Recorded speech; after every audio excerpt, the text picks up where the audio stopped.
Hello, children, and welcome back to your Fun with English class.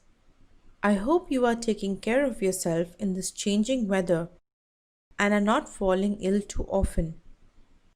I have heard you have been asking a lot of questions lately. Is that because of our Fun with English classes where we are learning about question framing? If so, I'm quite happy about it. Have you watched the video that I have shared? Are you ready to discuss it then? Here are some questions that I would like to ask you about the video that you saw. What did you see? What will your answer be? You have heard a song and watched a story being narrated. It was about a strange creature who wanted to live in the zoo. Where did he finally land up? The creature landed up at the circus. When did the children decide that this was the best place for him?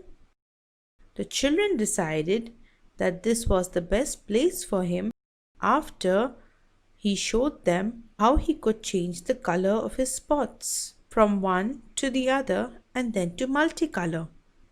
Why did they think that the circus would have been the best place for him? Think about this, children. Why do you think the children suggested that the circus was the best place for this weird creature? Yes, since he is so amusing, he would be quite an entertainment at the circus and would be a very popular attraction. So tell me, children, how did you like the story? Did you find it strange or did you enjoy it?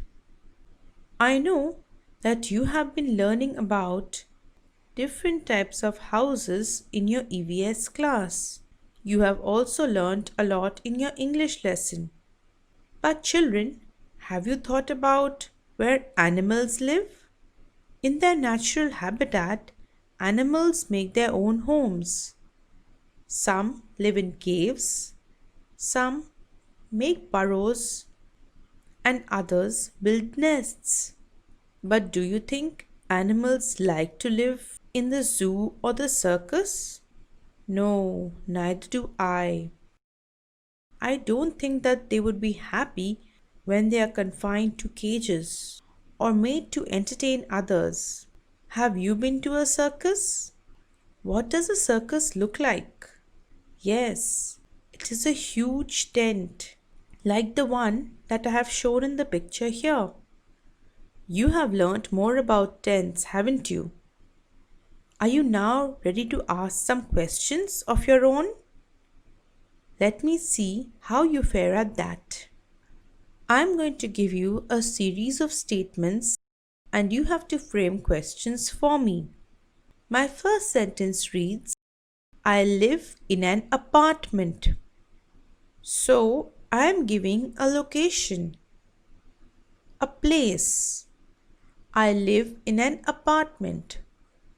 What should my question word be? Correct. I should say, where do you live? And my answer is, I live in an apartment. The next sentence says, there are 10 stories in our building. So what is the number? 10 stories. And when we use numbers, what is the question word that we use? Yes. How many? How many stories are there in your building? And my answer is 10 stories. I stay on the 7th floor. So, I am giving the number of the floor. What should my question word be? I could say, which floor do you stay on? The next sentence reads, Mr. Sharma stays next door. Since Mr. Sharma is a person, I'm sure you have figured out the question word that goes with him. Yes, it is who. Who stays next door? And my answer is Mr. Sharma. We moved into the apartment Last year. So I am talking about a time. Last year. What should my question word be in this case? Right, you are. When did you move into the apartment? We moved into the apartment last year. Can you see, children? Even though my statement has we, when I am framing the question, I am using you because, as you learnt in your English class, you is a pronoun that can be used both in the case of singular and plural. And my last statement reads, I like my neighborhood a lot. What kind of question should I ask that would give this as the answer? I could say, how do you like your neighborhood? And my answer would be, I like it quite a lot. Why do you think you will favor a certain neighborhood? Maybe because it is quiet and peaceful.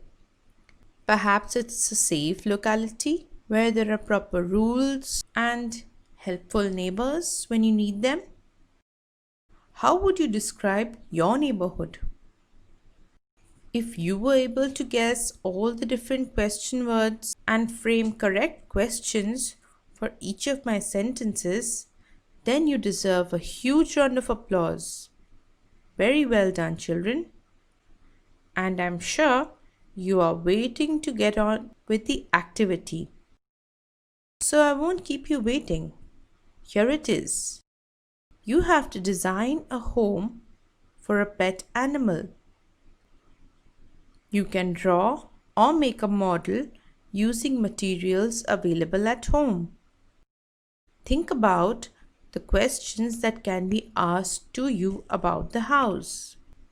So based on what you are using, how you are making it and designing it, I'm sure there are a lot of questions in your mind already. Make a note of these and share it with us, your teachers. So, do you like the sound of this activity? Do you think you'll be able to do it quickly? I wish you all the best for it.